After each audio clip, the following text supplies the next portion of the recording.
Frederick Montford, Duke of Westbury, had been listening to Lady Charlotte Henslow discuss the merits of an Italian soprano when he saw his former wife standing beneath the striped awning of a pawnbroker's shop. He stopped so abruptly that Charlotte took one more step before realizing he was no longer beside her. The London pavement was crowded enough to conceal almost any private misery. Carriages rolled past. A gentleman lifted his hat to an acquaintance. Two ladies emerged from a milliner's, laughing over ribbon. Yet Frederick saw none of it after that first impossible glimpse. Lydia. Her brown cloak had been carefully mended along one sleeve. Her gloves were clean but worn at the fingertips. One hand rested beneath the curve of a pregnancy, too advanced to be mistaken for anything else. For one suspended instant, Frederick could not draw breath. Lydia turned. Their eyes met. She did not flinch. She did not lower her head. She simply became very still. Charlotte followed his gaze. Her aunt, Lady Henslow, murmured a question. But Charlotte did not answer. Frederick stepped toward Lydia. "Lydia," she straightened. "Your Grace." The formality struck harder than anger would have done. His gaze dropped once, involuntarily, to the unmistakable swell beneath her cloak.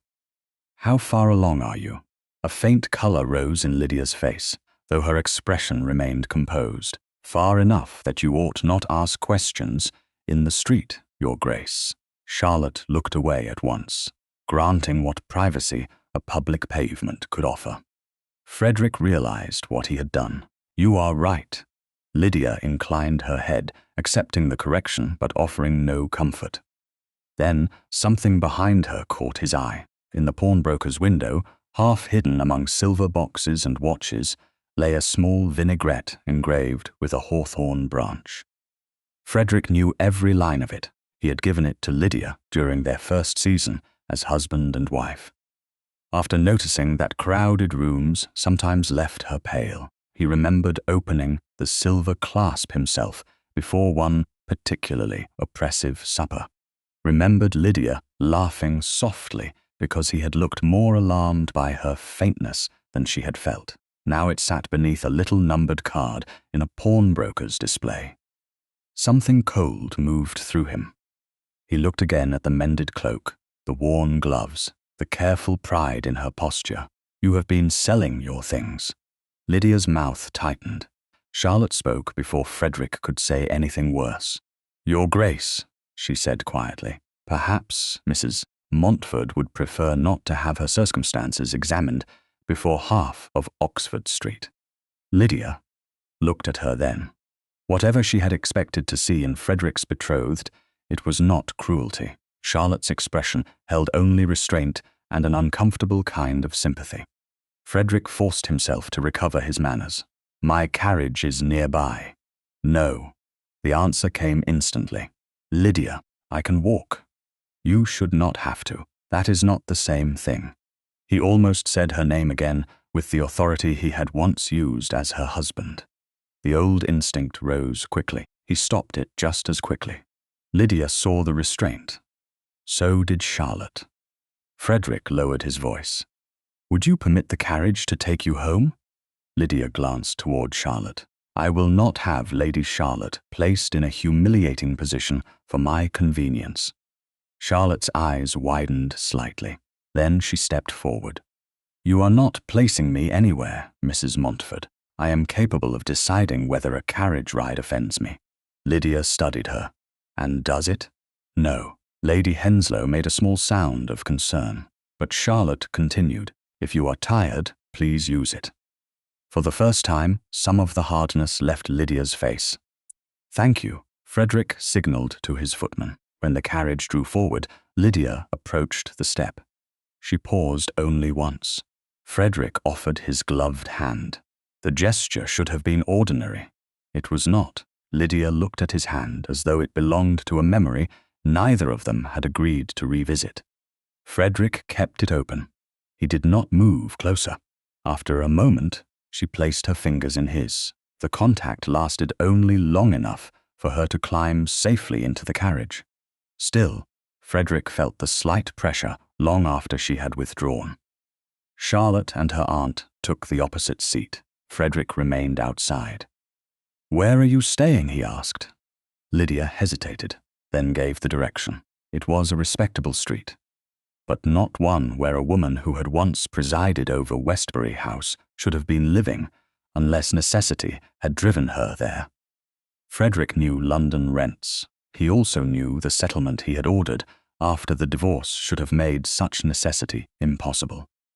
"Lydia," she looked at him through the carriage opening. "If you require money today, no, I am not offering charity. That is exactly what you are offering if you do not yet know why I have none." He went still. Charlotte's gaze moved between them. Lydia continued, very quietly. "You believed certain things about me once because other people placed them before you. Do not begin again by believing my poverty is a problem that can be solved before you understand how it happened." Frederick felt the old shame stir, though he did not yet understand its full shape. He bowed his head. "Then I will understand it. See that you do." The carriage door closed. He watched it disappear into traffic. Only then did he turn toward the pawnbroker's window again. The silver hawthorn vinaigrette still lay beneath the glass. Charlotte came to stand beside him. "You did not know," she said. "No. About the child? No. About this?" Her glance took in the shop. Frederick's jaw tightened. "No." Charlotte was silent for several seconds. Then she said, "Perhaps you should discover what else you do not know." By evening, Frederick was back at Westbury House with his secretary, Mr. Ellis, and 3 account books open across the library table. He had expected confusion. He found something worse. The payments were there. Regular entries, correct amounts. Lydia Montford, disbursed, received, paid in full. Frederick read the final line twice. "That cannot be right." Mr. Ellis shifted uneasily. "The entries appear complete, Your Grace. Who authorized the route? The original instruction was yours." "I know that." Frederick turned another page. A later notation appeared in a different hand. "Payments redirected through an estate clearing arrangement. Authorized for administrative efficiency. Initialed by S. Garrick. Septimus Garrick." Frederick stared at the name. Garrick had served House Montford for years. He had handled correspondence during the worst months of the divorce. He had also been among the first men to assure Frederick that the evidence against Lydia was beyond serious dispute. Frederick closed his hand over the edge of the ledger. "Send for Garrick." Mr. Ellis hesitated. Tonight." He looked again at the words on the page. "Paid in full." Somewhere in London, Lydia was carrying his child in rented rooms, wearing mended gloves, while a silver gift from their marriage sat for sale beneath a pawnbroker's glass, and his books insisted she had wanted for nothing. Garrick arrived at Westbury House shortly before 10, carrying the composed expression of a man who had spent years making himself useful to powerful people. Frederick did not offer him a chair. The library fire had burned low. Mr. Ellis remained at the far end of the room with the account books open before him. Garrick glanced at them once, only once. "It was enough. You wished to see me, Your Grace." Frederick rested one hand on the ledger. "I wished to ask why payments authorized for Lydia were routed through an estate clearing account under your initials." Garrick's face did not change. "Administrative convenience, Your Grace." "For whom?" A number of disbursements were being reorganized at the time. Lydia received none of them. This time, silence lasted a fraction too long. Garrick recovered smoothly. "If Her Grace chose not to collect, do not call her Her Grace to soften what you are about to say." Garrick's eyes sharpened. Frederick continued. "She is living in rented rooms. She has pawned personal possessions. She says no allowance reached her. That is unfortunate. No, it is impossible if these entries are true." Frederick turned the book and pushed it across the table. "Paid in full." Garrick looked down. "Those were the reports returned to my office. By whom? I would have to review the files." "You will." Frederick's voice remained quiet. You will also surrender every document relating to Lydia's settlement, correspondence, household instructions, and the evidence used during the divorce. For the first time, Garrick visibly hesitated. Your Grace, reopening such matters may cause considerable embarrassment. To whom? Garrick met his gaze. To the house. Frederick felt something settle coldly into place. Years ago, that answer might have worked. The house, the name, the scandal, the careful language of men who called fear prudence. Mr. Ellis, Frederick said without looking away from Garrick, from this moment forward, Mr. Garrick is not to remove, destroy, copy, or alter any paper connected to Mrs. Montford without your knowledge. Garrick's mouth tightened. Surely that is unnecessary. Then you will have no objection. I object to the implication. So do I. Frederick closed the ledger. That is why I intend to discover whether it is justified. Garrick bowed, but there was no humility in it. As you wish, Your Grace. When he had gone, Mr. Ellis released a breath. You distrust him. I distrust coincidence. Frederick looked toward the stack of account books. And I have tolerated too much of it already. The following afternoon, Lydia received him in the small front parlor of the house, where she rented 2 rooms. A respectable widow owned the property and had agreed, with visible relief, to remain nearby while the Duke visited. Frederick had brought Mr. Ellis and left him downstairs with the landlady. He would not give London another weapon to use against Lydia. The parlor was neat, narrow, and colder than any room Lydia had ever occupied during their marriage. Frederick noticed that first. Then he noticed the writing desk, not the desk itself, which was little more than a polished second-hand table, but the bundle of letters arranged upon it. Lydia followed his gaze. You came about the money. I did. And the books say you were paid. A humorless smile touched her mouth. Then the books have enjoyed a better income than I have. Frederick almost smiled. Almost. Instead, he said, May I see the letters? She did not move toward them at once. Why? Because if you asked for money that had supposedly already been sent, someone should have answered you. No one did. I know that now. Her eyes settled on him. Do you? There was no anger in the question. That made it harder. Frederick waited. At last, Lydia crossed the desk and untied the ribbon around the correspondence. These are copies of what I sent. She handed him the first. It was addressed to Westbury House and dated several weeks after their separation. Frederick read. The wording was restrained, painfully restrained. She had not begged. She had asked whether the settlement income due to her was delayed through clerical error. She had requested confirmation of the arrangement. She had written again 2 weeks later. Then again, the final letter was shorter. Please advise whether I am to understand that no further communication is desired. Frederick looked up. I never saw these. I assumed as much eventually. Why? Because once I understood that silence was deliberate, there was little point continuing to write. It was not deliberate. Lydia's expression barely changed. That distinction would have mattered more at the time. He accepted the blow because it was true. Who handled your correspondence before it reached me? Garrick often did. She looked toward the fire. He began doing so more frequently during the last months of our marriage. Frederick went still. Why? I thought because you trusted him.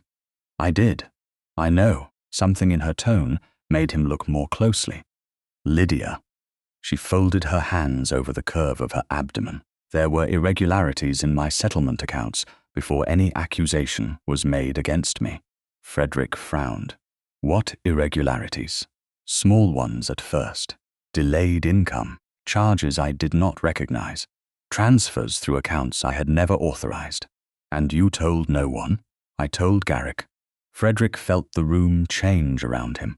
Lydia continued. He explained each discrepancy separately. One was a clerical delay, another a copying error, another an estate expense mistakenly entered beneath the wrong heading. You believed him, at first, and afterward, I began keeping my own figures. Frederick looked down at the letters in his hand. You were investigating him? I was asking questions. When? Before the adultery accusation. There it was. Not proof, not yet, but a shape, a direction. Frederick set the letters carefully on the desk. What exactly did I believe against you? Lydia looked at him for a long moment. You know what you believed. I know the conclusion. His voice lowered. I want the evidence. Her eyes sharpened. For the first time since he entered, something like cautious attention replaced guarded endurance. The signet, she said. Frederick remembered it then.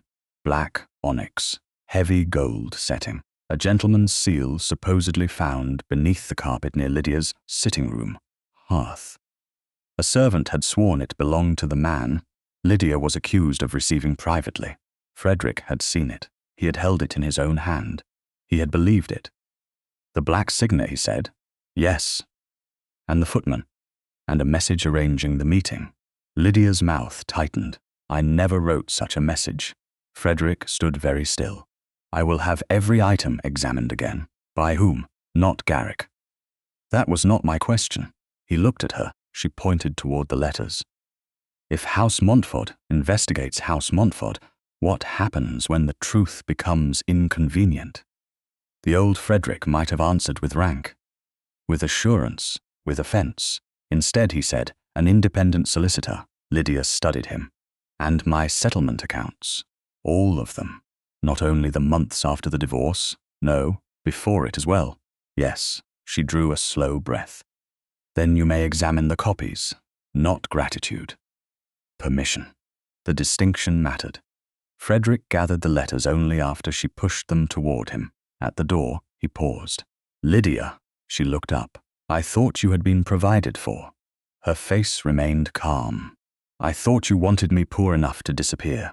The words followed him all the way back to Westbury House. By dusk, an old evidence inventory lay open before him. Near the center of the page was one familiar entry, one gentleman's black onyx signet, recovered from Mrs. Montford's private sitting room. Frederick read the line twice. Then his gaze moved to the name written beside the original transfer record, Septimus Garrick.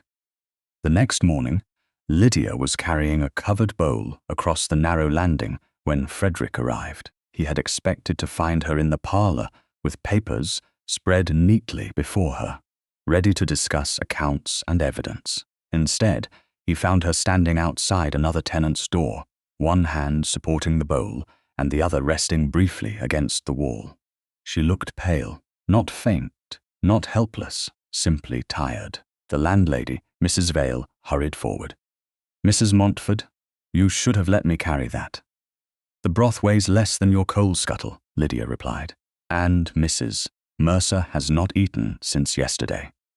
A weak voice sounded from within the room. Lydia opened the door. Frederick remained where he was. Through the narrow opening, he saw a young woman, propped against pillows, an infant sleeping in a basket near the bed. The room was poorer than Lydia's. A folded shawl had been placed over the window to keep out the draught. Lydia set down the bowl. You must try a little, she said. Not all at once. I'll repay you.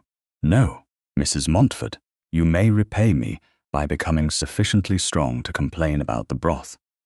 The woman laughed faintly. Lydia adjusted the blanket around the infant, then returned to the landing and closed the door. Only then did she look at Frederick. You are early. I was told 11. It is 11. He took out his watch, checked it, and discovered that she was correct. For the first time in several days, something almost amused entered her expression. Frederick put the watch away. I concede the point. You used to hate doing that. I am discovering I had several unfortunate habits. The faint amusement disappeared, but not into coldness. Into caution, Mrs. Vale indicated the parlor and withdrew with the tact of a woman who understood both propriety and rent. Frederick followed Lydia inside. You are giving away food. I am sharing food. You have very little yourself. She has less. He looked at her. Lydia removed her gloves and placed them beside the small writing desk. You need not make virtue of it, Frederick. It was the first time she had used his name since he found her outside the pawnbroker. The sound went through him more sharply than he expected. I was not. You were looking at me as though kindness had become surprising. No, he chose the truth. I was looking at you and remembering how much I had forgotten. Lydia turned away. On the desk lay the copies of the settlement correspondence she had shown him the previous day. Beside them was a plain receipt from the pawnbroker. Frederick recognized the shop name immediately. His gaze settled upon it. Lydia followed his eyes. The vinaigrette. Yes, you saw it. In the window. She sat down slowly. It was the last thing of yours I sold. The words were quiet. Frederick felt something contract in his chest. Why last? Lydia looked at him as if the answer should have been obvious. Because once, it meant that someone noticed when I was uncomfortable before I had to say so. He remembered the crowded ballroom years before. Lydia had gone pale beneath the chandeliers. He had brought her outside before she asked.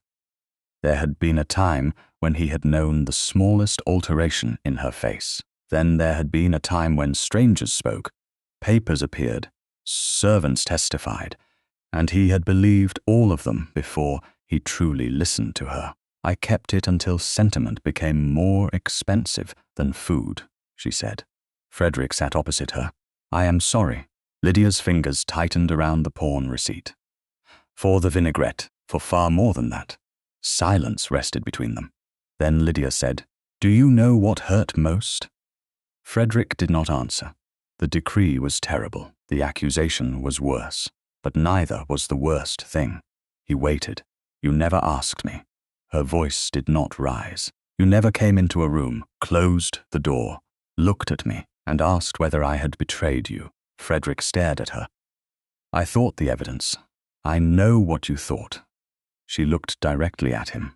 That is precisely the point. There was nowhere to retreat without becoming the man she was describing. Frederick lowered his gaze for a moment. When the accusation began, Lydia continued, I wrote asking you to speak with me privately. He looked up sharply.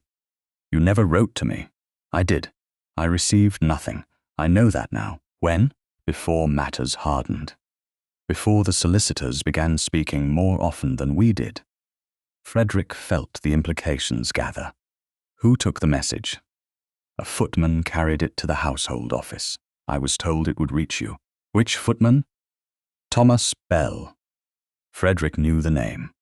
Bell had left service not long after the separation, and Garrick controlled the household correspondence. Yes, Frederick stood, then stopped himself from pacing. Lydia watched him.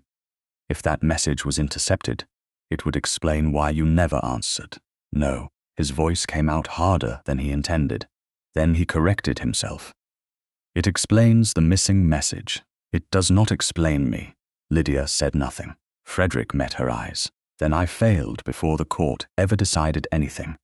The words seemed to change the room.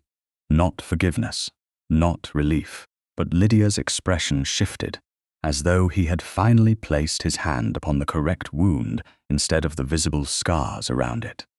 She rose too quickly. Her balance faltered. Frederick moved instinctively, then stopped before touching her. He offered his forearm. Lydia looked at it. For one moment, neither spoke. Then she placed her hand upon his sleeve. Deliberately, the pressure was light, but it was not accidental. Frederick did not cover her hand with his own. He simply held steady until she had her balance. Thank you, she said. You are welcome. She released him. The absence of her touch felt almost as distinct as the touch itself. Frederick returned to Westbury House by way of his solicitor's chambers. By 2 o'clock, Thomas Bell's former address had been found. By 3, a clerk had been dispatched. At 4, Frederick received word that Bell had been instructed that very morning to leave London for Bristol. The instruction had come through an intermediary connected to Septimus Garrick. Frederick read the note once, then again. Can Bell be reached before he departs? He asked. Mr. Harbury, the solicitor, nodded. My clerk has already gone to the coaching yard. Good. Frederick, left the matter in Harbury's hands, and continued alone to the pawnbroker. The silver hawthorn vinaigrette was still in the window. He bought it without bargaining. Back at Westbury House, he placed it inside a small leather case and locked it in the private drawer of his desk. He did not send it to Lydia. Not yet. It was hers, but returning it now might ask a question she had not agreed to answer. Near dusk, Mr. Harbury's note arrived. Thomas Bell had been found before departure, and after being assured that his statement would be taken independently, he had admitted one thing at once, before Bell ever spoke to Frederick about the supposed gentleman in Lydia's rooms. Septimus Garrick had questioned him first. The black onyx signet lay on a square of white cloth in the jeweller's private room. Frederick had seen it before, years ago, under circumstances that had changed the course of his life. Then he had looked at it as a husband already wounded by suspicion. Now he looked at it as evidence. Mr. Harbury stood beside him. Across the table, Mr. Pritchard, a grey-haired jeweller with narrow spectacles and careful hands, turned the signet beneath the light. "You are certain this is the same piece preserved from the proceedings?" Frederick asked. Harbury nodded. "It has remained in documented custody since the household evidence was transferred. There is no record of substitution." Frederick said nothing. Pritchard examined the underside of the gold setting. "Here." He angled the ring toward them. "A maker's mark." Frederick saw only a small impression. "You recognize it?" "I recognize my own work." The room seemed to contract. Pritchard reached for another lens. "This setting came through my shop. The onyx was cut elsewhere, but the gold mount was made here." Harbury leaned forward.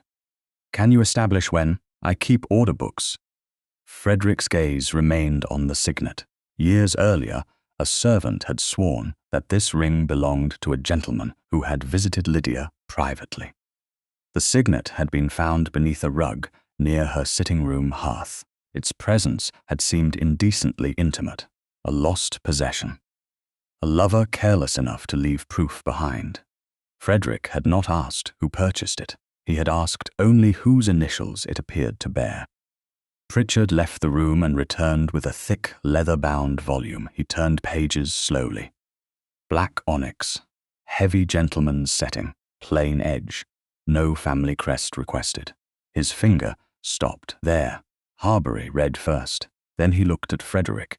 Frederick took the book. The order was dated less than 3 weeks before the signet had been discovered in Lydia's sitting room.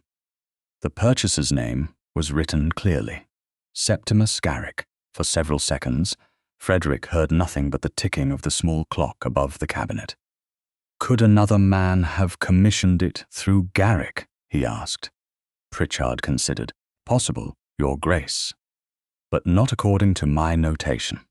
He pointed to a line beneath the order. Mr. Garrick selected the stone himself and asked that it be completed promptly. He paid the balance upon collection. Frederick's grip tightened slightly on the book. Harbury said, "And the initials? Requested by Mr. Garrick." Frederick looked again at the signet. The object that had once seemed to prove Lydia's betrayal now pointed in the opposite direction. Not to a lover, to Garrick. "Make a certified copy of this entry," Frederick said. Pritchard inclined his head. "Of course, and keep the original book in your possession." Harbury added, "No one is to remove it without your consent or mine." Frederick appreciated the solicitor saying it. Not Westbury's consent, not the Duke's, independent custody. Exactly what Lydia had required. Harbury closed the evidence case. "There is another matter." Frederick looked at him. "Mrs. Montford sent word this morning. She authorizes examination of the old evidence, so long as copies of every finding are also delivered to her solicitor." Frederick felt a strange, sober relief. "She has engaged one?" "She has." "Good." Harbury studied him briefly, perhaps surprised by the answer. Frederick added, "Nothing about this inquiry is to depend upon whether she trusts me." He looked toward the signet. "That has already cost enough." By late afternoon, Lady Charlotte Henslow had sent a calling card requesting a private conversation at Westbury House, with her aunt present in the adjoining room. Frederick received her in the morning room. Charlotte did not sit immediately. She stood beside the mantel, elegant and composed in dove-grey silk, though there was nothing uncertain in her expression. "I spoke with your mother," Frederick almost sighed. "I am sorry. She believes I should ignore what happened yesterday. I expected she might. She also believes the most sensible course is for our engagement to proceed without interruption." Frederick waited. Charlotte turned toward him. "Do you?" He could have answered carefully. Once he would have. He might have spoken of duty, family expectation, timing, reputation. He might have found a sentence respectable enough to conceal the truth. He did not. No. Charlotte held his gaze. "Because your former wife is pregnant? No. Because she is innocent? I do not yet know how much of the accusation was manufactured."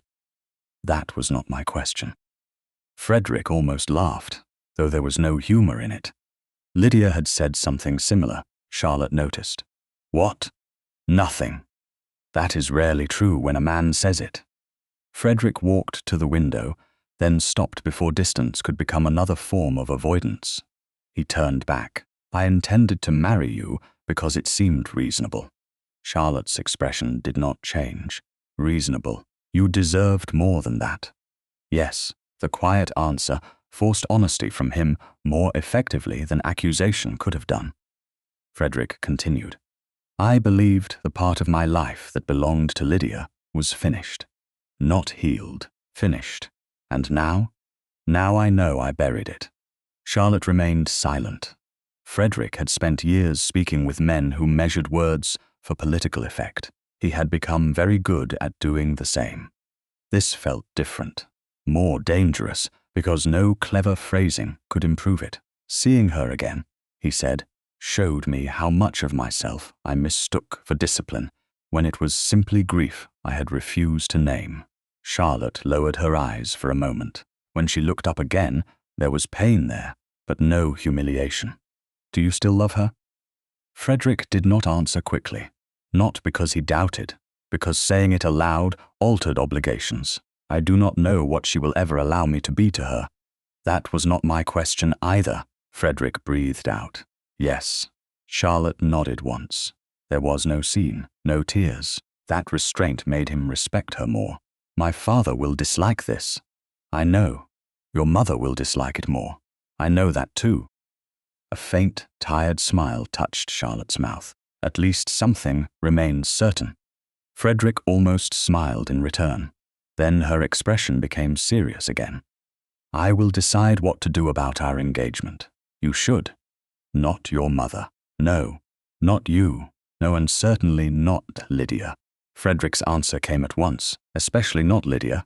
Charlotte studied him. "Good." She moved toward the door, then stopped. "You should know that the Duchess spoke to me this morning." Frederick went still. "My mother?" "No, Lydia." His surprise must have shown. Charlotte continued. "She sent a note thanking me for the carriage and apologizing if my position had been made difficult." Frederick closed his eyes briefly. Of course she had. Charlotte's voice softened. She was more concerned about my dignity than her own comfort yesterday. "Yes, that matters. It does." At the door, Charlotte added, "Your mother believes compassion makes women foolish." Frederick said nothing. "She has asked me to hold you to the engagement before scandal makes the decision for us." Frederick's jaw tightened. "And what did you say? That I am not a contract she may enforce?" Charlotte left. Frederick remained alone in the morning room. On his desk upstairs waited a copy of a jeweler's order proving that Septimus Garrick had commissioned the very signet used to stain Lydia's name, and somewhere in London, Lydia had insisted that every discovery be placed beyond Frederick's control. He understood why. For the first time, he also understood that, if he wanted any place in her future, proving her innocent would not be enough. He would first have to prove that truth mattered to him even when it did not preserve the life he had planned. Lady Charlotte chose the following Thursday to end her engagement. By noon, half of fashionable London seemed already gathered in Lady Wexham's drawing room for what had been intended as an ordinary afternoon call. The room held the soft noise of china, silk, and carefully modulated conversation. Nothing in its arrangement suggested scandal.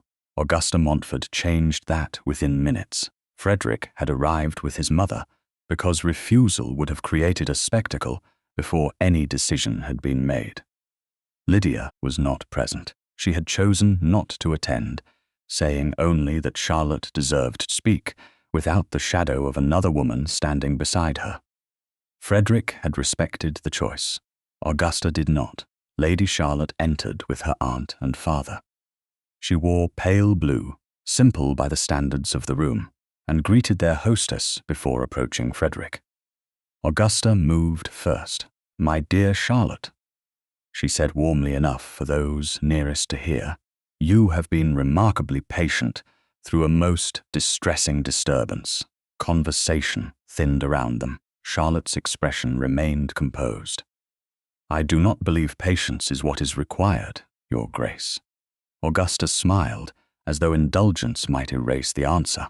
No young woman should be expected to suffer humiliation because another has chosen an unfortunate moment to reappear. Frederick's face hardened. "Mother." Charlotte lifted one hand slightly. "No, let her finish." Augusta glanced toward the surrounding guests. She had always understood that reputation was most effective when shaped before witnesses. "I merely mean," she said, "that no respectable engagement should be endangered by sentiment, old accusations, or a woman whose condition may tempt others into misplaced pity." The room became very still. Charlotte looked at her. Then she said, "Mrs. Montford has not asked me to surrender anything." Augusta's smile faltered. "She need not ask. She sent me one note. It thanked me for permitting her use of the carriage and apologized for causing difficulty." A murmur passed through the room. Charlotte continued, before anyone could seize upon it. "She did not mention the Duke. She did not ask what I intended. She did not plead, threaten, or bargain." Augusta's voice sharpened beneath its polish. "You are generous. I am accurate." Frederick saw several heads turn. Charlotte looked at him then. "Your Grace, I believe we should speak plainly." He bowed his head. "Yes." Her father shifted uneasily. "Charlotte, I have thought about it, Papa." She faced Frederick fully.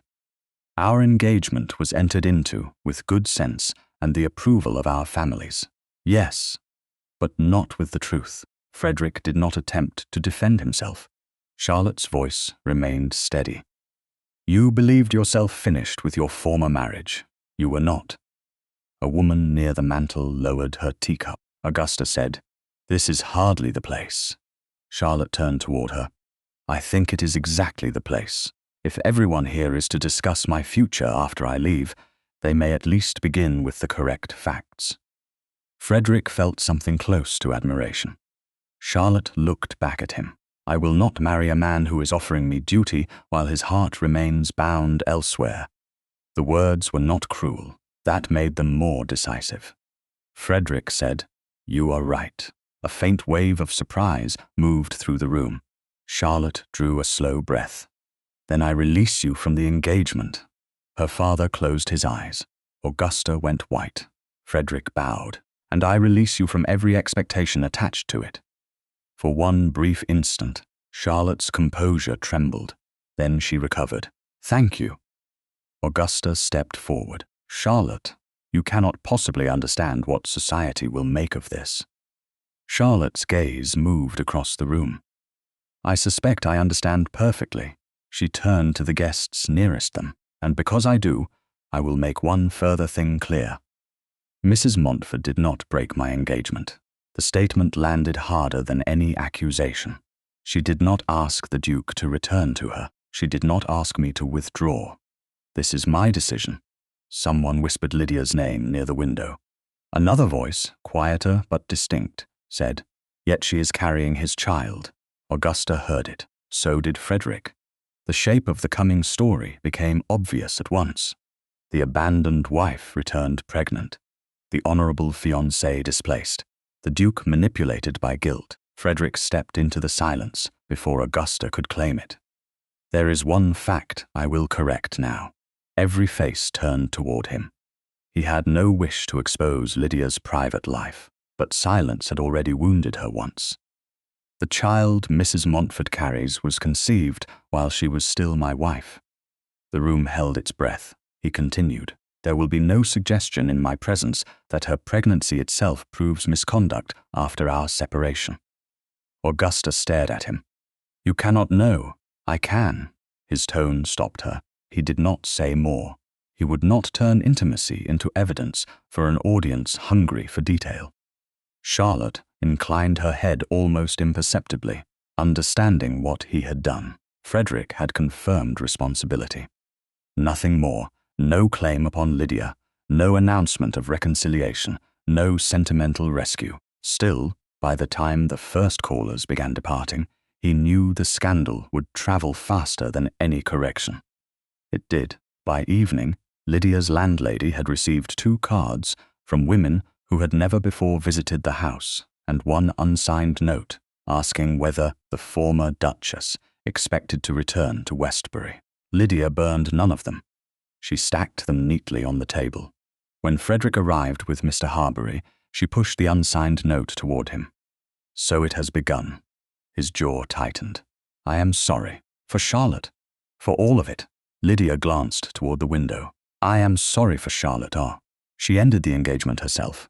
I know. How? She wrote to me. Frederick looked surprised. Lydia's expression softened faintly. She wished me to know that she had made her own choice. Frederick sat opposite her. She defended you publicly. That was generous. It was just. Lydia looked at him. The distinction mattered to him now. She saw that. Before either could speak again, Mr. Harbury cleared his throat. There is another development. He opened his portfolio. The former footman, Thomas Bell, has agreed to give a full statement. Lydia's fingers stilled. Frederick turned. What has he said? Not enough yet, but enough to make this necessary. Harbury removed a folded page. Bell maintains that he saw a gentleman leaving Mrs. Montford's private rooms on the night in question. Frederick's expression hardened. Lydia did not move. Harbury continued. He has also confirmed that Mr. Garrick spoke with him before he ever made that claim formally. Lydia's eyes narrowed. Did he see the gentleman's face? He says he did. Something in Harbury's tone made Frederick look sharply at him. You do not believe him? I believe he is frightened. Lydia rose. Frederick almost stood with her, then stopped. She crossed to the small mantel and rested one hand against it. If he is frightened, someone has given him reason. Harbury nodded. There is more, Mr. Garrick has apparently offered to produce Bell again before witnesses. Frederick understood immediately. Garrick was not retreating. He was rebuilding the accusation in public. Lydia turned. Her face was pale, but her voice was steady. Then let him. Frederick looked at her. Lydia. No. She faced both men. I was spoken about once as though I were not in the room. I was judged by a servant's story, a planted object, and people who found silence convenient. Her hand moved protectively over her child. This time, if Thomas Bell intends to say he saw a man leave my rooms, he will say it where I may ask him exactly what he saw. Harbury studied her. Frederick did too, not as someone to protect from the coming confrontation, as someone choosing it. At last he said, Then we arrange it on your terms. Lydia met his gaze. Yes, outside, carriage wheels rattled along the street, carrying Charlotte's broken engagement and Lydia's pregnancy toward every supper table in Mayfair. Inside the small parlor, Lydia reached for the old testimony. This time, the witness would have to answer to her. The confrontation took place 2 days later in Mr. Harbury's chambers, where no Montford servant controlled the door, and no member of Frederick's household could decide which papers entered the room. Lydia had insisted upon that. She arrived with Mrs. Vale as companion and found Frederick already waiting beside the long table. Mr. Harbury stood near the window with 2 clerks. Thomas Bell had not yet been brought in. Lydia removed her gloves slowly. Frederick watched her, but he did not ask whether she was certain. That, more than reassurance would have done, steadied her. "You have the old statement?" she asked Harbury. "Here. And Bell has not been shown my questions?" "No." "Good." A knock sounded in the outer office. Lydia's fingers tightened around one glove. Frederick moved nearer, then stopped at a respectful distance. He held out his hand. Nothing more, no command, no promise that he would prevent what was coming. Lydia looked down at his open palm, then she placed her hand in his. Frederick closed his fingers gently around hers. For several breaths, neither spoke. His hand was warm, familiar enough to hurt, different enough to matter. Lydia drew one slow breath, then another. When she was ready, she released him. "Bring Mr. Bell in." Thomas Bell entered with the hesitant posture of a man who had spent too many nights imagining questions he could not answer. He was older than Lydia remembered. His shoulders had rounded, and his gaze moved first to Frederick, then to Harbury, and finally to her. "Mrs. Montford, Mr. Bell." He lowered his eyes. Harbury explained that the statement would be taken formally, and that Bell was expected to answer truthfully. Lydia waited until the preliminaries were finished. Then she began. "You testified that you saw a gentleman leaving my private sitting room." "Yes, ma'am." "At what hour?" "Near 11. "Which door did he use?" Bell hesitated. "The corridor door." There were 2 corridor doors. His eyes flickered. "The east one." Lydia folded her hands. The east door had been bolted from inside since dinner because its upper hinge was loose. Mrs. Pierce complained about it for 3 days. "Do you remember that?" Bell swallowed. "I may have mistaken which door." Frederick said nothing. Lydia continued. "Where were you standing?" "At the lower end of the passage." "Then you could not have seen the west doorway." Bell shifted. "I saw a man, ma'am." "You said in your original statement that the corridor lamp had been turned low." "Yes. How low? I don't understand." "Could you see his coat?" "I believe so." "What color?" "Dark." "His hair?" Bell looked toward Harbury. "Brown." Lydia's voice remained calm. "His face?" "Yes." "You are certain?" Bell glanced at Frederick. Frederick's expression did not change. Lydia leaned slightly forward. "The lamp in that corridor stood behind the man if he was leaving my rooms. You would have seen his outline, not his face." Bell's breathing changed. "I may have seen him turn." "Your first statement says he never turned." Silence. Harbury's pen scratched across the paper. Bell looked suddenly older. Lydia did not soften the next question. "Who told you what you were supposed to have seen?" "No one, Mr. Bell. No one, ma'am." She reached for the copy of his old testimony. "You mentioned a dark coat, brown hair, and a gentleman of about Frederick's height. Those details appear in nearly the same order as the memorandum Mr. Garrick made before your formal statement." Bell stared at her. Frederick's gaze sharpened. Harbury said, "Answer the question." Bell rubbed both hands against his trousers. "Mr. Garrick asked me what I had noticed. Before you spoke to the Duke?" Lydia asked. "Yes. How long before?" "The next morning." "And did he tell you a gentleman had been in my rooms?" Bell's mouth tightened. "He said one had." The room became utterly still. Lydia continued. "Did you actually see a man leave?" Bell closed his eyes. "I saw someone at the end of the passage. Man or woman, I don't know. Face?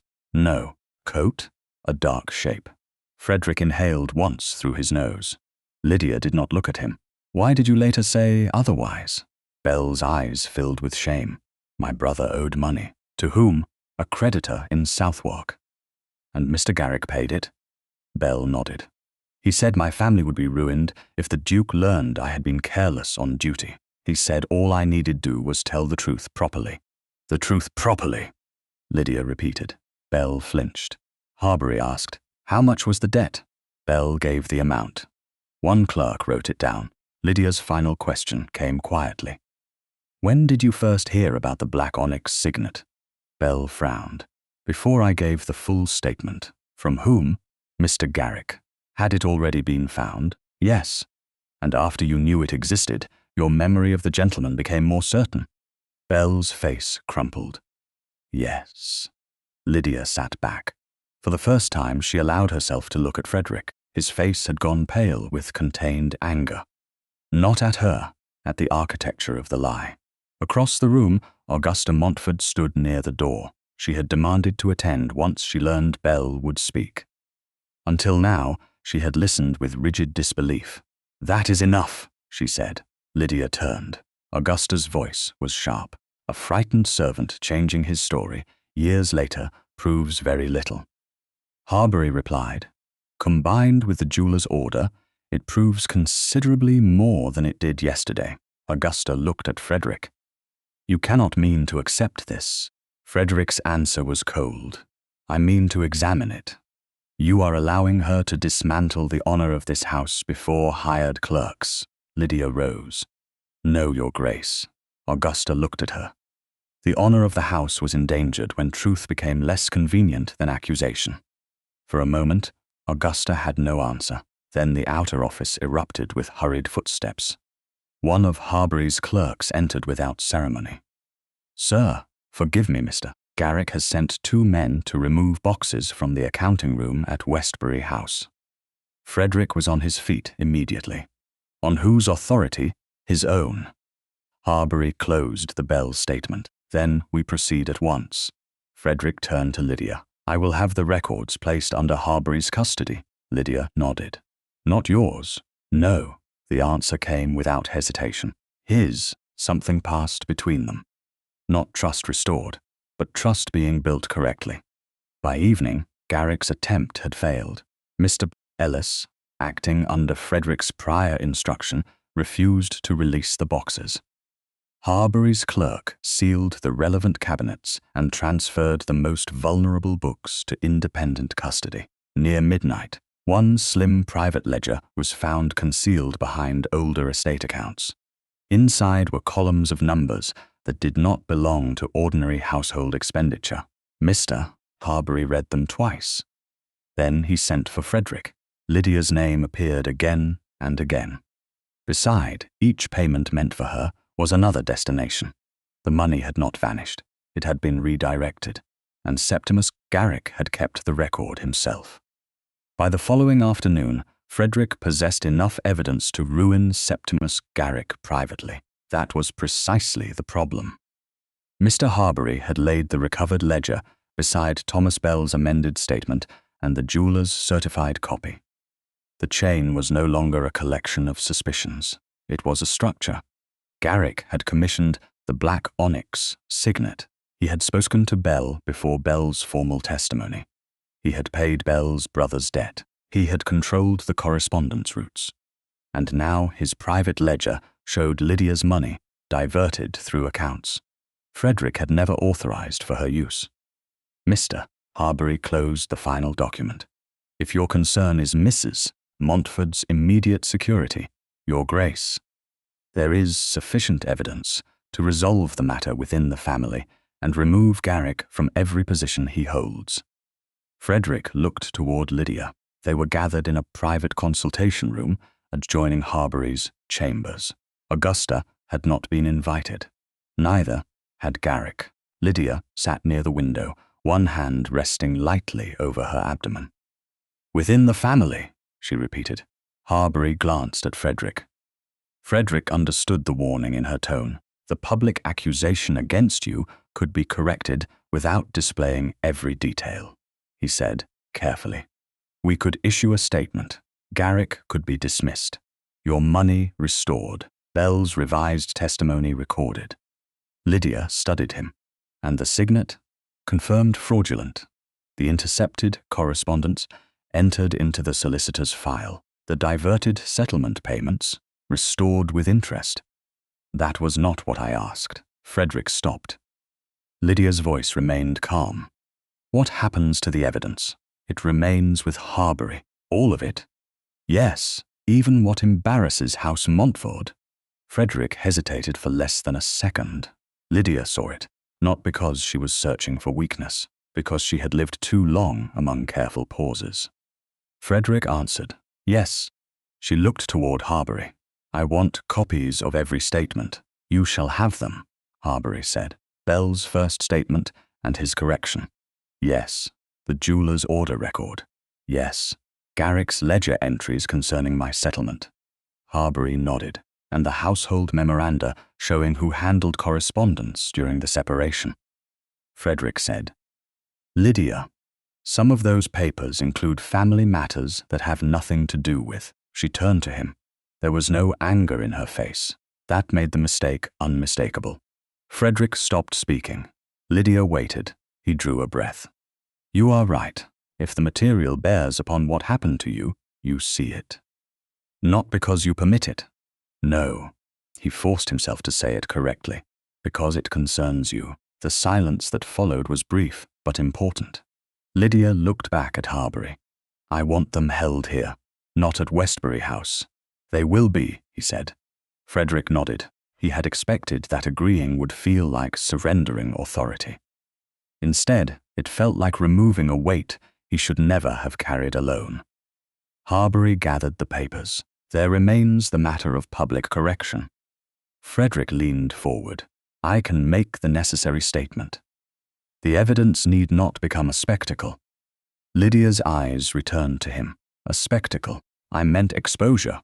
"You mean mine?" Frederick said nothing. Lydia rose slowly. He almost moved to assist her. He did not. She steadied herself against the chair and continued. "My disgrace did not remain private." "I know." "No." She shook her head. "You know that people spoke. That is not the same as understanding what it meant." Frederick's jaw tightened. Lydia looked directly at him. "I was removed from houses where I had been welcomed. Women stopped answering my notes. Shopkeepers who once extended credit suddenly required payment before delivery. People lowered their voices when I entered rooms and raised them when I left." Her hand settled protectively beneath the curve of her child. The judgment was public long before any decree became final. Frederick felt every word. "So I will not accept a private correction because it is gentler for House Montford." Harbury remained utterly still. Frederick said, "I was thinking of protecting you from another round of gossip." "I know." That hurt more than accusation. Because she believed him, because that was still not enough. Lydia continued, "You may protect me from threats. You may ensure no witness is intimidated. You may keep Garrick from destroying records." She gestured toward the papers. "But you may not decide that my truth should be quiet, because public truth is uncomfortable." Frederick looked at her. Once, he would have answered immediately. This time, he let the truth arrive before he spoke. "You are right." Lydia's expression did not soften. "Not yet," Frederick continued. "The correction will be public?" Harbury asked. "How public?" Frederick considered. "Not a newspaper declaration. That would invite caricature and vulgarity. Not a courtroom spectacle. Not a ballroom performance. The lie had spread through drawing rooms, morning calls, family correspondence, clubs, and dinners. Then that was where it should be corrected. "I will receive callers at Westbury House." Harbury's brows rose. Frederick went on. "Those who carried the accusation through society may hear the correction from the same house that allowed them to believe it." Lydia watched him closely. "And Augusta, my mother, will hear it as well. Even if the evidence makes her look culpable. Yes. Even if Garrick says he acted to preserve your family's reputation. Yes." She took one step toward the table. "Even if I decide afterward that I will never marry you again." The question entered the room and changed it. Harbury lowered his eyes to the papers. Frederick did not. He looked only at Lydia. This was the answer that mattered. Not whether she still loved him. Not whether the child was his. Not whether society could be made to accept a second marriage. Whether truth remained worth telling if he gained nothing from it. "Yes." Lydia's breathing altered slightly. Frederick continued, "If you never enter Westbury House again after that day, I will still correct your name. If I raise this child apart from you, Pain moved across his face, but he did not look away. Yes, if I forgive nothing? Yes, her eyes shone, though no tears fell. Frederick's voice lowered. You were innocent before I knew you might ever forgive me. That truth does not belong to my hopes. Something in Lydia's face finally changed. Not forgiveness, not surrender, recognition. She looked at Harbury. You heard him? I did. I want that principle reflected in the handling of the evidence. Harbury nodded. Independent custody remains. Frederick reached into his coat and placed a signed instruction on the table. I prepared this before coming. Harbury unfolded it. It transferred full control of the relevant evidence to the solicitor's custody and prohibited removal without written acknowledgement, shared with Lydia's own representative. Lydia read it herself. When she finished, she looked at Frederick. You had already signed this. Yes. Before asking what I would choose. Yes. For the first time that afternoon, her expression softened, only slightly. But Frederick saw it. Harbury returned the document to his portfolio. I will arrange the copies. Frederick stood. No announcement of reconciliation. No language implying Mrs. Montford's future has been decided. Harbury inclined his head. Understood. Lydia moved toward the door. Frederick did not touch her. He did not offer his arm. The absence was deliberate. At the threshold, she paused. Frederick! He looked up. When the room is full, do not tell them only what Garrick did. He understood immediately. I will not. She held his gaze. Tell them what you did. The old instinct to defend himself did not rise. Perhaps it was finally dying. I will. That evening, Westbury House began sending calling cards. Not invitations to a ball, not summonses to a trial. Ordinary cards, the kind by which London announced presence, expectation, and social truth. By morning, half the people who had once spoken Lydia's disgrace in comfortable rooms would know that the Duke of Westbury intended to receive, and this time he would not ask Lydia what she meant to give him afterward. By the evening before Frederick was to receive callers at Westbury House, the last pieces of Septimus Garrick's scheme had ceased to look like coincidence. They lay in ordered stacks across Mr. Harbury's table.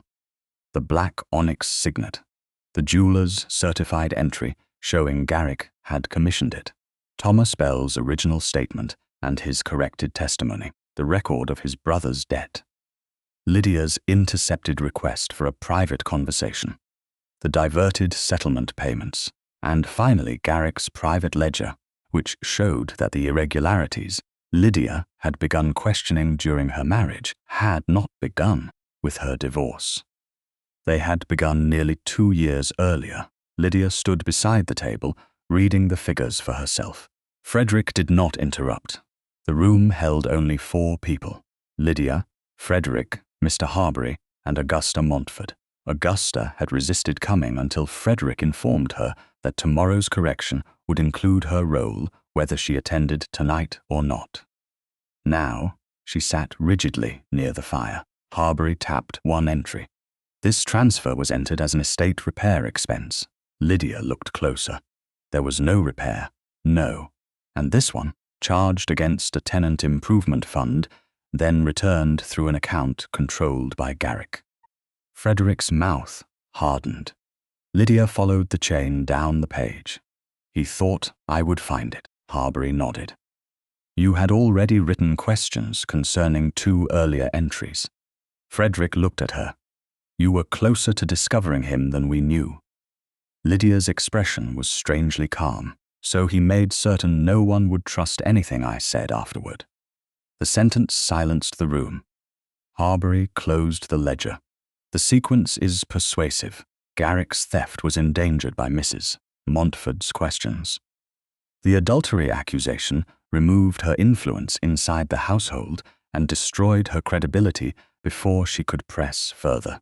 After the separation, redirecting her payments, concealed both the earlier irregularities and the fact that she was still attempting to correspond. Frederick looked toward Augusta. His mother had gone very pale. You knew Garrick was involved in presenting the evidence. he said. Augusta's chin lifted. He was a trusted man of business. Did you know about the theft? No, the answer came quickly. Harbury watched her. Frederick did not move. When did you first begin to doubt him? Augusta's eyes flashed. I did not say I doubted him. Mother, something in his voice stripped the room of all ceremony. Augusta looked away. At first, I believed the evidence. Lydia said nothing. Augusta continued. The signet was found in her room. A servant spoke. There were messages. What was I supposed to think? Frederick's face became unreadable. You were supposed to wonder why the evidence appeared so conveniently. Augusta turned toward him. You believed it too. Yes. The immediate answer unsettled her. Frederick continued. That is not a defense of you. Augusta's fingers tightened over the arm of her chair. I was protecting this family. Lydia finally spoke. From what? Augusta looked at her. There was no triumph in Lydia's face, only exhaustion. From a duchess who asked questions about money, Augusta's mouth tightened. From instability, from scandal, from a wife who did not understand that a great house cannot survive every private grievance being dragged into the light. Lydia's eyes sharpened. My private grievance was theft. You did not know that then. I knew accounts were wrong, and Garrick had explanations. So did you. Augusta looked toward Frederick. He did not rescue her from Lydia's gaze.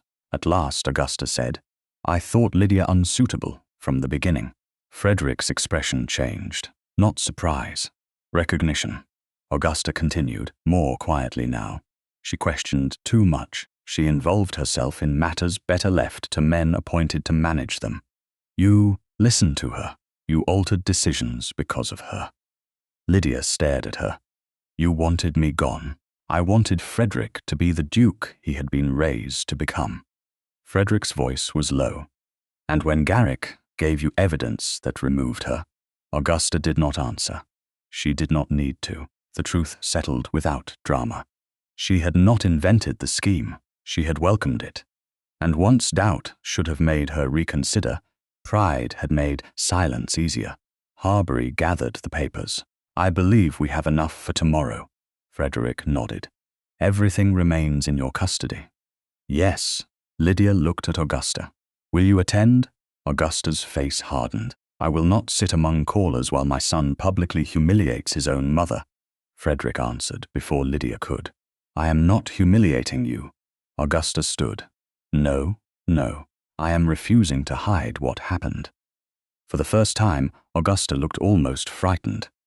Frederick's expression did not soften. You may attend or not, but you will not prevent it. She left without another word. Harbury waited until the door closed. I will give you both a few minutes. When he had gone, the room seemed much smaller. Lydia remained beside the table. Frederick stood several feet away. Neither looked at the evidence. At last, Lydia said, You were right about one thing. Frederick almost smiled bitterly. That would be a welcome change. The scheme was larger than either of us understood. He nodded. Garrick constructed it carefully. Yes, and my mother wanted to believe it. Yes. Frederick looked at her. But neither of those things absolves me. Lydia's breathing changed. He continued before fear could turn honesty into something polished. Garrick lied to me. My mother encouraged the lie. Bell repeated it. Every paper seemed to point in the same direction. He stopped, then forced himself to say the part that mattered. And I was still the man who chose not to ask my wife. Lydia lowered her eyes. Frederick's voice roughened. I tell myself I believed evidence, that I acted as a duke was expected to act, that I protected the house from scandal. He shook his head, but I did not protect anything worth keeping. Lydia looked at him again. I failed you before Garrick's lie ever reached a solicitor. I failed when I decided certainty mattered more than hearing you speak. Her eyes filled. Frederick did not move toward her. I am sorry, not a grand apology. No explanation afterward, no request, only the words. Lydia pressed one hand lightly to the edge of the table. I loved you when you cast me out. Frederick went completely still. She drew a trembling breath. I hated myself for it sometimes. Lydia? No, let me finish. He did. I loved you when I discovered I was carrying your child. I loved you when I decided I would rather raise that child alone than use it to force you to keep a wife you believed dishonorable. Frederick's eyes closed briefly. And I love you now. The words seemed almost unbearable. Lydia's voice dropped. That does not make what happened smaller, I know. It does not erase it, I know. It does not mean I owe you a future. You owe me nothing. Her face crumpled then, not into helplessness, but into relief so painful that Frederick's hands tightened at his sides to keep from reaching without permission. Lydia crossed the distance herself. She placed her arms around him. For one stunned heartbeat, Frederick did not move. Then she tightened her hold. Only then did he return the embrace. Carefully, his cheek rested against her hair. He felt the slow rise and fall of her breathing. Beneath all the years of anger and silence, she was warm and real and choosing to remain in his arms. When Lydia finally drew back, neither moved far. Frederick looked into her face. May I kiss you? She answered softly. Yes. He leaned closer, slowly enough that she could change her mind. She did not. Lydia closed the remaining distance herself. The kiss was brief and trembling, more grief than passion, more promise than possession. When they parted, Frederick rested his forehead lightly against hers. Tomorrow, London would hear what had happened. Tonight, for the first time in years, Lydia had been asked, and she had answered. By 11 the next morning, Westbury House was full. Not crowded in the manner of a ball, nor loud with music and flirtation. The gathering was more dangerous than that, because it looked ordinary. Calling cards lay stacked on a silver tray in the entrance hall. Ladies in pale day dresses occupied the drawing room in careful groups. Gentlemen stood near the windows or beside the mantel, their voices lowered in the expectant manner of people who had been invited to hear something they already intended to repeat elsewhere. Frederick had chosen the setting deliberately. This was how Lydia's disgrace had traveled, not by proclamation, by morning calls, by lowered voices, by one drawing room telling another that the matter was regrettable but apparently proven. So the correction would begin the same way. Lydia entered beside Mr. Harbury. Frederick crossed the room toward her, but stopped before reaching for her hand. She gave him the smallest nod. That was enough. Augusta was present after all. She sat rigidly near the far window, dressed with immaculate restraint. Her face revealed nothing. Thomas Bell stood near Harbury's clerk. Mr. Pritchard, the jeweller, had also come. Septimus Garrick had not. Frederick waited until conversation had fallen away. Then he spoke. Thank you for attending. Every eye fixed upon him. I asked you here because a matter concerning Mrs. Montford was allowed to become public through this house. It will therefore be corrected publicly through this house. A slight movement passed through the room. Frederick did not look toward Augusta. Mr. Harbury stepped forward. The presentation was brief. No speeches, no theatrical accusation. He began with the black onyx signet. This object, he said, was preserved among the evidence used to support the accusation that Mrs. Montford received a gentleman privately during her marriage. The signet lay on a small velvet pad. Frederick felt Lydia beside him grow very still. Pritchard came forward. He identified his maker's mark. He identified his order book. Then he identified the purchaser. Mr. Septimus Garrick. A murmur moved through the room. Harbury lifted one hand, and silence returned. The order was placed less than 3 weeks before the signet was discovered in Mrs. Montford's sitting room. Pritchard confirmed that Garrick selected the onyx, requested the engraved initials, and paid the balance upon collection. The signet no longer pointed toward a lover. It pointed toward the man who had helped place the accusation before Frederick. Harbury moved next to Thomas Bell. Bell looked miserable. He repeated his corrected statement. He had seen only a figure at the end of a dim corridor. He had not seen a face. Garrick had questioned him first. Garrick had supplied details. Garrick had paid his brother's debt. Someone near the back of the room whispered, "Good God." Bell flinched. Lydia did not.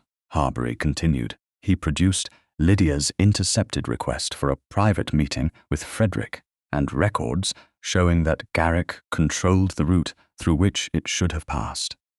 Then came the financial books, the diverted payments, the private ledger.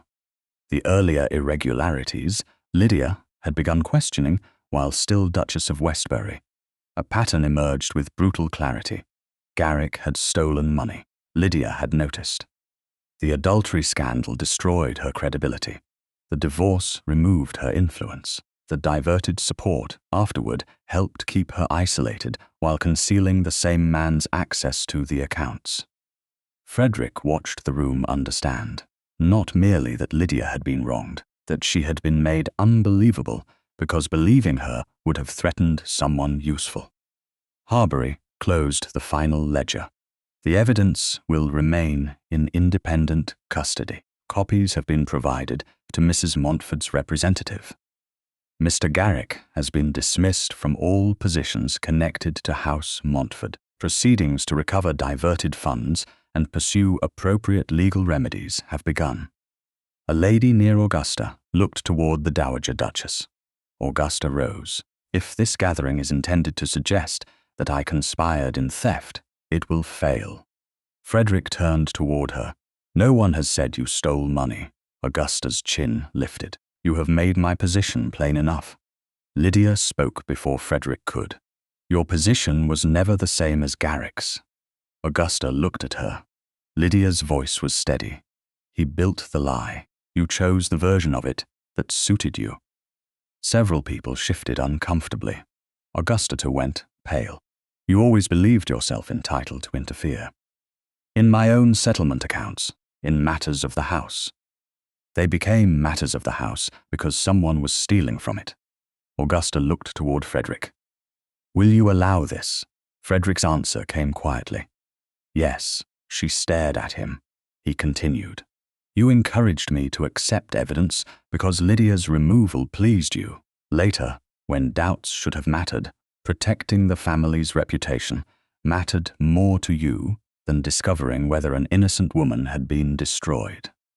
Augusta's eyes flashed. And what of you? The question struck the center of the room. Frederick did not evade it. That is why we are here.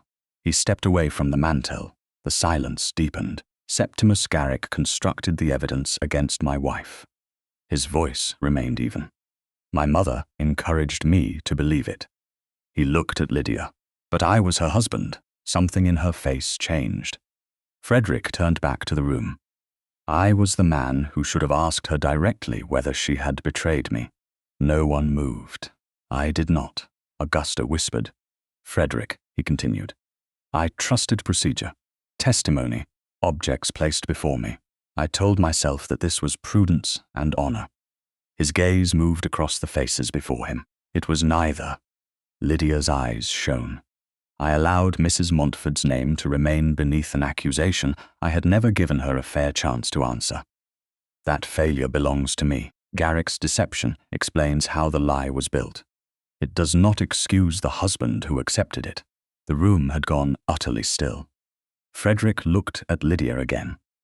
She was innocent, not newly innocent. Not innocent because documents had improved. Simply innocent. And those who repeated otherwise should understand that the correction is not a favor being granted to her by House Montford. It is a debt owed by House Montford. No one applauded. Frederick had not wanted applause. He wanted memory. Augusta left first. She did not look back. By the end of the hour, arrangements had been confirmed for her withdrawal from administrative involvement. At Westbury House and Hatherley Hall, she would reside at the Dower House in Hampshire, with her household separate from Frederick's authority and Lydia's future. Garrick's dismissal became immediate and irrevocable. Lydia's diverted money, with proper accounting, was restored under separate control beyond Augusta's reach. The callers departed, carrying a different story from the one they had brought in. When the last carriage rolled away, Lydia remained. Frederick found her in the small morning room overlooking the rear garden.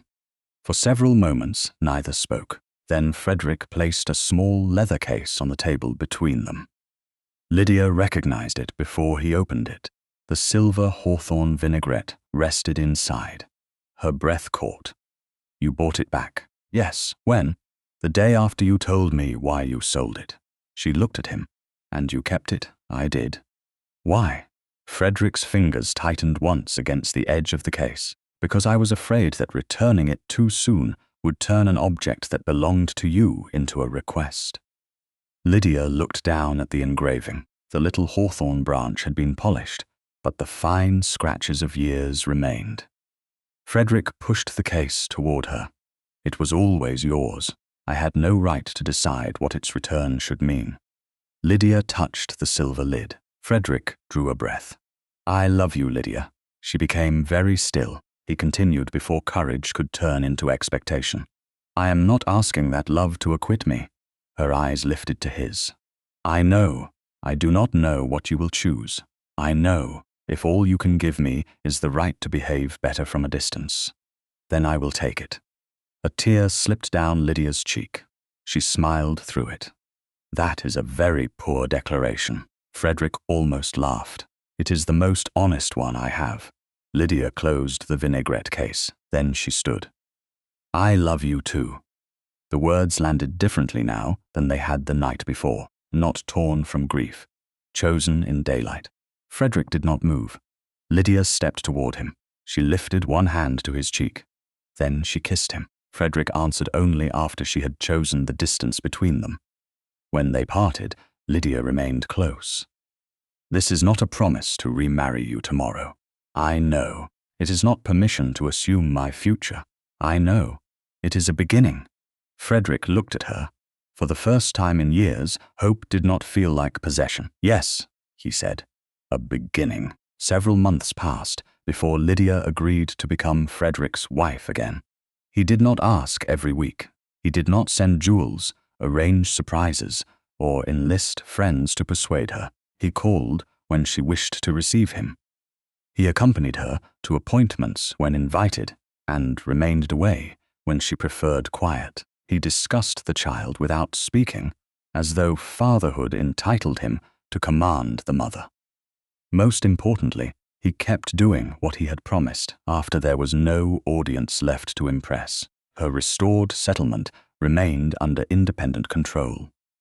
Mr. Harbury completed the recovery of funds taken through Garrick's accounts. Formal proceedings continued against the former agent, whose position and reputation were gone.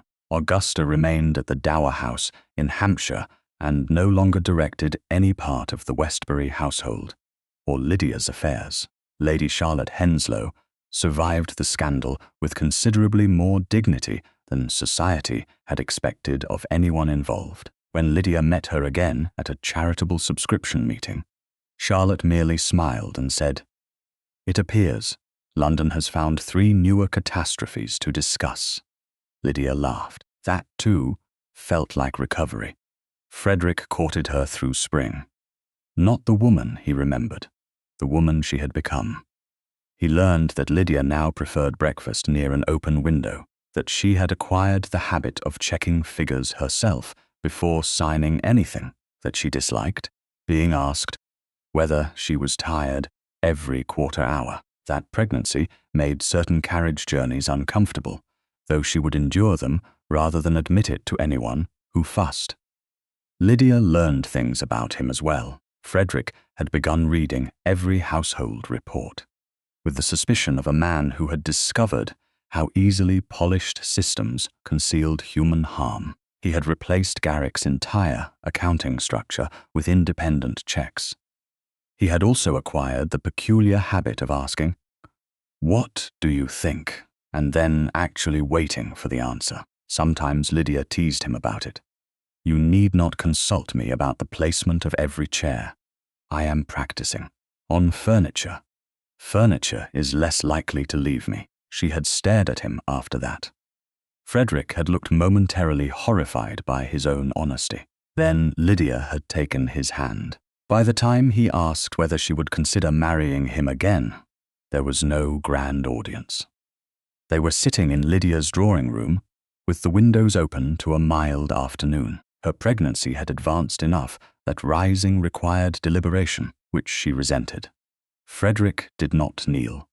He sat opposite her. "If you say no," he said, "nothing else changes." Lydia looked at him. "My settlement? Yours. The child? Our child, if you permit me to be her father in more than name. You believe it will be a girl. I am hoping." That surprised her. "Why?" Frederick's mouth softened. "Because everyone will expect me to be disappointed." Lydia laughed. He reached for her hand, but stopped before touching it. She placed hers in his. "Yes," she said. Frederick went very still. "Yes, yes, Frederick." He closed his eyes briefly. When he opened them again, Lydia was smiling. "You may kiss me now." He did. Their second wedding was small. No vast ballroom followed. No line of fashionable guests arrived merely to witness a duke reclaim what had once been lost. Lydia would not have tolerated the implication. They married before family members they trusted, a few close friends, and the clergyman who spoke their vows without turning them into spectacle. Charlotte sent white flowers and a note containing only 3 words. "Choose each other daily." Lydia kept it. Frederick did too. Weeks later, their daughter was born at Hatherley Hall. There were difficult hours and exhausted ones, but no melodrama that later became family legend. Lydia was attended properly at home, surrounded by experienced women, with a physician available when required. Frederick spent most of the waiting hours wearing a path into the carpet outside. When at last he was admitted, he went first to Lydia, not the cradle, her. She was pale with exhaustion, her hair loose against the pillows. "Well," she murmured. Frederick sat beside the bed. "You are here." She blinked. "So is your child."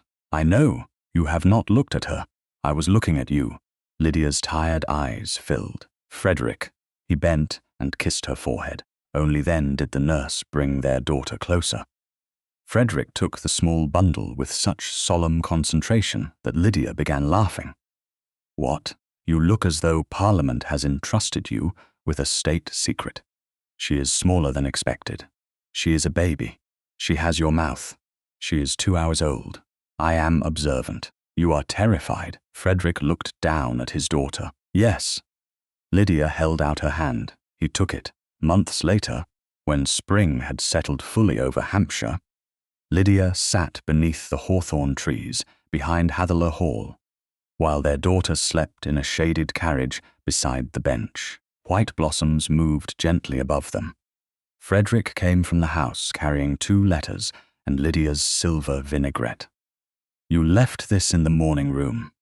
He placed it beside her. The engraved hawthorn branch caught the light. Lydia smiled.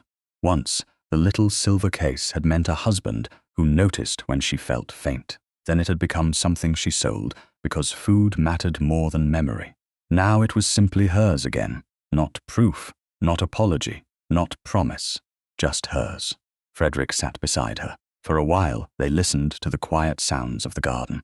Then he said, "Do you ever regret it?" Lydia turned. "Remarrying you?" His expression became wary. That sounded much more alarming aloud. She smiled. "No," Frederick exhaled. "But I did not give you a second chance." His gaze returned to her. Lydia looked toward their sleeping daughter. A second chance would have meant pretending the first marriage could simply be repaired. She touched the vinaigrette with one finger. "It could not," Frederick nodded. "So, I gave us a new choice." Something in his face softened with the same humility she had first seen when he finally admitted that proving Garrick guilty could never absolve him. "I love you," he said. Lydia held out her hand between them. Frederick left his own open. She placed hers into it. "I love you too."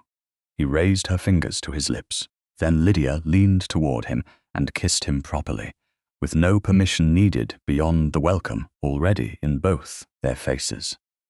When they parted, Their daughter made a small sound from the carriage. Frederick immediately looked over. Lydia laughed. She is still asleep. I was checking. I know. A hawthorn petal drifted down and settled across the engraved silver case beside her. Frederick's hand remained open in Lydia's. She tightened her fingers around his. And this time, nothing in the gesture meant surrender. It meant choice. Thank you for listening to the story all the way to the end. Please tell us which city you're watching from and what the story made you feel. Don't forget to subscribe so you won't miss new stories.